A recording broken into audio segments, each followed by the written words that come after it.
We have some breaking news involving the British royal family. In a statement released by Buckingham Palace, Prince Andrew says he will no longer use his Duke of York title.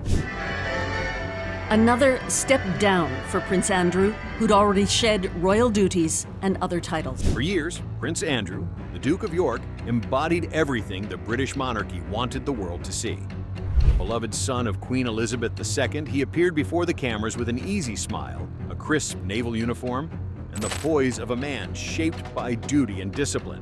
Andrew was once celebrated as the People's Prince, the dashing hero who returned from the Falklands War and symbolized a new generation of the monarchy after Elizabeth and Philip. But the facade began to crack.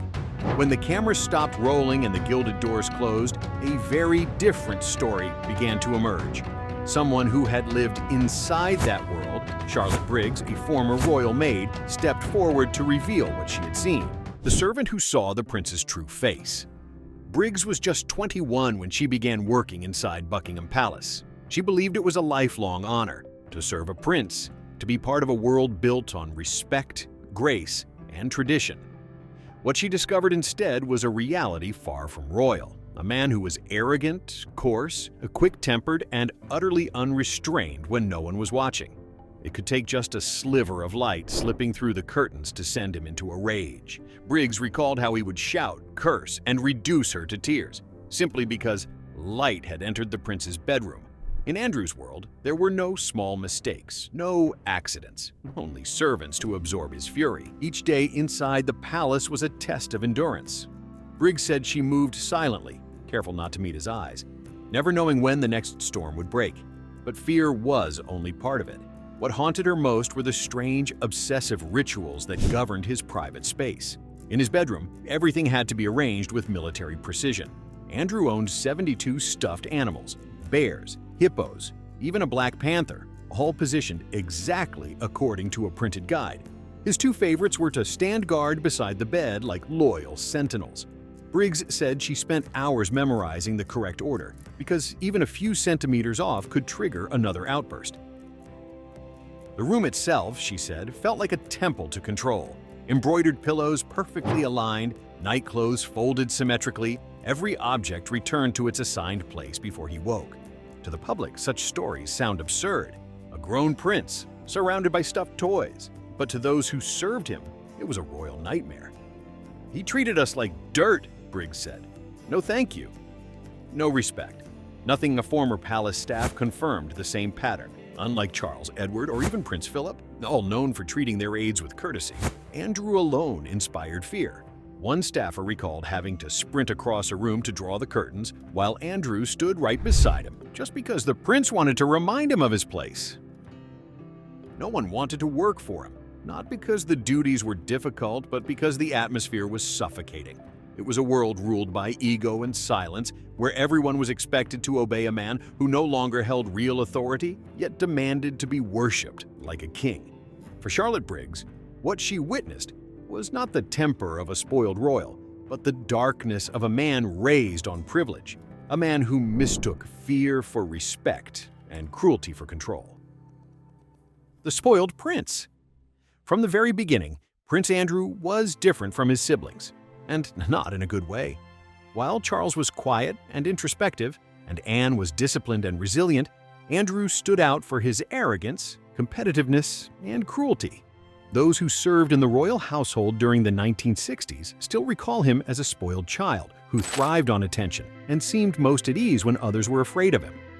Even as a boy, Andrew displayed a peculiar fascination with causing discomfort. When ignored, he grew aggressive. When others flinched, he smiled. One of his favorite pastimes was taunting the Queen's guards, pulling faces, mocking them, or running circles around them in an effort to break their composure. And when they stood motionless, bound by duty, he became enraged. To Andrew, another person's silence was not respect. It was a challenge to be crushed. His cruelty wasn't limited to people. Stable workers recalled how Andrew would kick the family dogs just to laugh at their cries or strike the horse's legs with a stick to see what would happen. Once, overcome with anger, a stable hand threw the boy into a pile of manure, an impulsive act, but one that, in hindsight, seemed fitting. Andrew had always pushed boundaries that others wouldn't dare cross. On another occasion, he provoked a servant so relentlessly that the man punched him in the eye.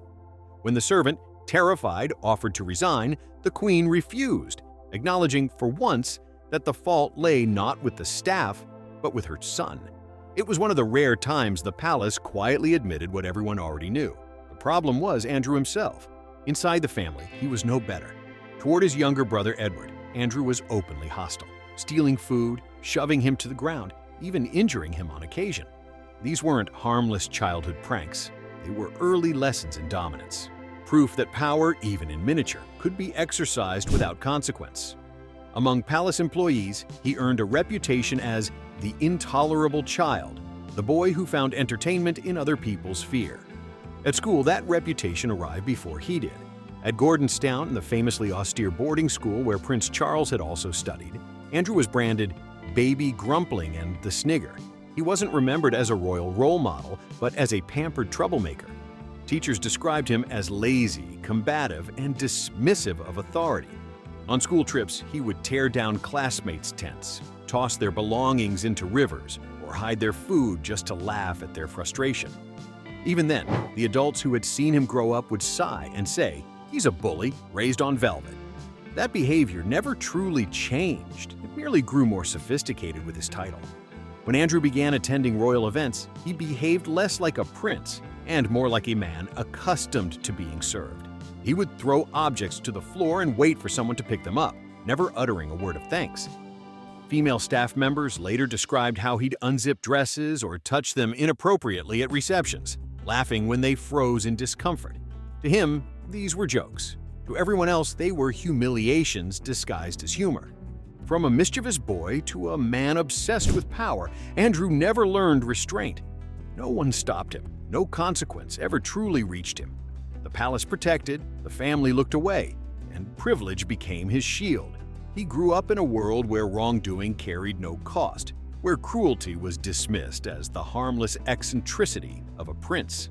And as time went on, the mischievous boy never became a man, only a tyrant, forged in the shadows of the very palace that raised him. Money, lust, and power, the making of a royal scandal. As Prince Andrew entered adulthood, he didn't change. He simply became a louder, older version of himself. A man accustomed to luxury, convinced that privilege was his birthright, and that respect was something owed to him. By the late 1990s, as the modern world began to scrutinize every member of the royal family, the cracks in his polished facade started to show. The first scandals revolved around money. Andrew was notorious for his lavish spending and his tendency to exploit royal privilege for personal indulgence. He maintained an extravagant lifestyle that far exceeded his means, often sustained by questionable financial connections. The press began uncovering a pattern of business deals in which he appeared to leverage his royal title to facilitate introductions for wealthy businessmen, and in return, received generous tokens of gratitude. The tabloids called it cash for access and selling proximity to the monarchy to those who could afford it. While Buckingham Palace worked desperately to silence the rumors, Andrew's reputation began to tarnish. It became clear that he was not merely an idle prince. He was a man who had learned to monetize his royal identity. At the same time, his private life devolved into tabloid fodder. After his divorce from Sarah Ferguson, he fully embraced the playboy persona the British press mockingly dubbed Randy Andy, the middle-aged prince chasing women decades younger than himself. A former driver claimed that during Andrew's overseas trips, particularly in Bangkok, dozens of women were seen entering and leaving his residence each day. The media called it a hunger for power and pleasure. To the British public, the image of a prince indulging in reckless hedonism was a national embarrassment. To Andrew, it was simply entertainment. Worse still, that lifestyle led him into the orbit of Jeffrey Epstein, the billionaire financier and convicted sex offender whose name would eventually destroy Andrew's own. By the late 1990s, the two men were frequently seen together at Epstein's properties in New York, Florida, and on his private Caribbean island. They were described as uncomfortably close. Even after Epstein's first conviction for sex crimes involving minors, Andrew continued to visit him, most infamously photographed strolling through Central Park with him in 2010. While other powerful figures scrambled to sever ties, Andrew publicly called Epstein a loyal friend. and said he had no regrets about their relationship. That arrogance became a ticking bomb. When the Epstein case exploded, every spotlight turned toward the Duke of York. At the same time, former palace employees began coming forward with their own stories. One recalled being forced to run up 7 flights of stairs just to draw the curtains beside him, a deliberate display of dominance. Another described his rage when the stuffed animals on his bed weren't arranged exactly as he wanted. Some inside the palace began calling him the Prince of Darkness, a man whose authority had rotted into contempt. His reputation abroad fared no better. Diplomats recounted how, in his role as a trade envoy, Andrew would berate foreign staff, insult waiters, and demand luxuries far beyond protocol. At one event in the Middle East, witnesses said he screamed at a hotel employee because the room temperature wasn't perfect. The more the royal family shielded him, the less he seemed to understand reality. The British press coined a new nickname, Air Miles Andy. It referred to his habit of using private jets and helicopters for the shortest of trips, all funded by taxpayers. While the nation struggled through the economic crisis, Andrew lived in a bubble of privilege, arrogance, and denial. Within the palace, his name became something people avoided. Some said Andrew truly believed he was untouchable, that his birthright as the Queen's son made him immune to consequence. But they were wrong.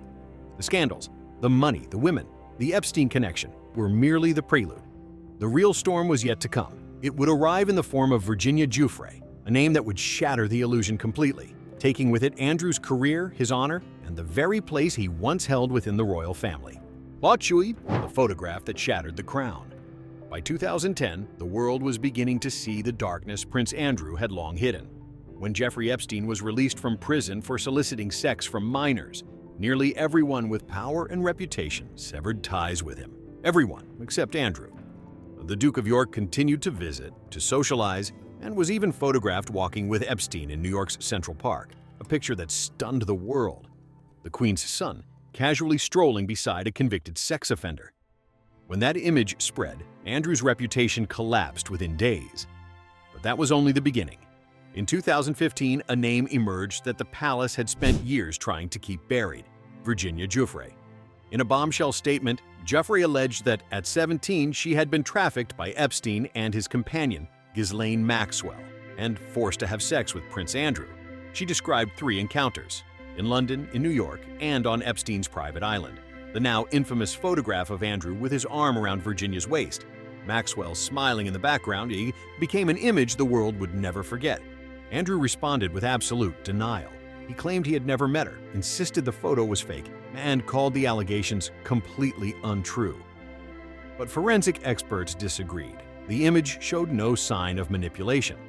As flight logs, witness accounts, and Epstein's own records surfaced, the palace began to crumble under the weight of evidence. In a desperate attempt to clear his name, Andrew agreed to sit down with the BBC's Newsnight in 2019, a decision that would become the worst of his life. What was meant to be a chance for redemption turned into a disaster. Throughout the interview, he showed no empathy for Epstein's victims, only concern for his own image. When asked about the night Virginia claimed they met at a London nightclub, Andrew replied that he couldn't have been there because he was at Pizza Express in Woking. The excuse was so oddly specific, so absurd, that it instantly became a national joke. He then added, even more bizarrely, that he couldn't have been sweating that night because of a rare medical condition that prevented him from perspiring. Within hours, the interview was being mocked around the world. What he thought would save him had instead destroyed him. Public outrage was swift and merciless. Charities and universities severed ties. The press called it the worst PR disaster in royal history.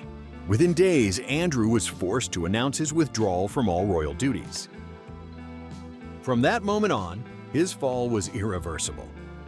In 2021, Giuffre filed a civil lawsuit in the United States, accusing him of sexual assault.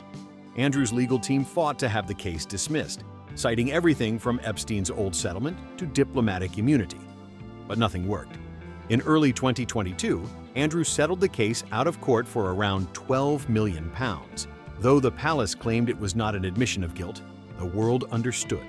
It was the price of silence. Multiple sources suggested that Queen Elizabeth herself had quietly paid much of the sum. a final act of protection for a son whose scandals had already scarred her reign.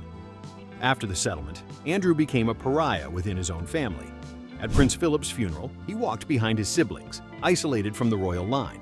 During the Queen's Platinum Jubilee, he was banned from the palace balcony. When the Queen died, he was denied the right to wear his military uniform, standing alone among relatives adorned with medals and honors. And when King Charles III ascended the throne, the final reckoning came. Andrew was stripped of all military titles, all official roles, and even his royal security was scaled back. He was left with nothing but his residence at Royal Lodge, and a family that no longer looked at him the same. At the coronation in 2023, he appeared in a plain gray suit, without decorations, without acknowledgement, without belonging. To the British people, that image said it all. Prince Andrew had become a ghost of the monarchy. In the years that followed, former staff continued to speak out. They recalled the same petty cruelty, shouting over lukewarm bathwater, demanding shoelaces be ironed, leaving clothes scattered for others to pick up. Each story chipped away at what little remained of his dignity. The fall of Prince Andrew is not merely the tragedy of one man. It is a warning etched into royal history, a story about indulgence mistaken for privilege and power left unchecked for too long. Once celebrated as the Queen's favorite son, Andrew is now something far smaller, a living reminder of how quickly reverence can rot into disgrace. The price of a lifetime of privilege. The fall of Prince Andrew didn't happen in a single moment. It was the result of a lifetime spent inside an illusion. The illusion that status could mask cruelty, that power could replace character, and that royal blood was a shield against consequence. For decades, he was indulged, forgiven, and protected. As a child, his cruelty was dismissed as mischief. As an adult, his arrogance was excused as a strong personality. And when the scandals came, the palace relied on silence. But silence never lasts. The wave named Virginia Giuffre shattered it completely. Today, the name Andrew is no longer tied to the Duke of York or the Queen's son, but to words like disgrace, decay, and disgraced exile. He lives in a secluded mansion, stripped of his titles, his honors, and the trust of his people. To the British public, he is no longer a symbol of royalty, but proof of what happens when power is allowed to rot unchecked. The cruel irony is that throughout his life, Andrew craved respect, but it was his own actions that left him despised. He wanted to be loved like Diana, admired like Charles, trusted like his mother. Instead, he became the shadow the palace tries hardest to erase. Looking back, his story isn't just the tragedy of one man's downfall. It's a warning about what power does to those who are never told no. From a spoiled boy protected from consequence to a man who destroyed himself, Andrew's collapse began with one simple belief, that he would never have to answer for anything. Now Prince Andrew lives in silence. No applause, no uniform, no bows, only the faint echo of a man who once had everything and lost it all because he never learned where his limits were. That is the final truth of Prince Andrew. The world didn't betray him. He is simply living with the consequences of a lifetime spent believing he was untouchable.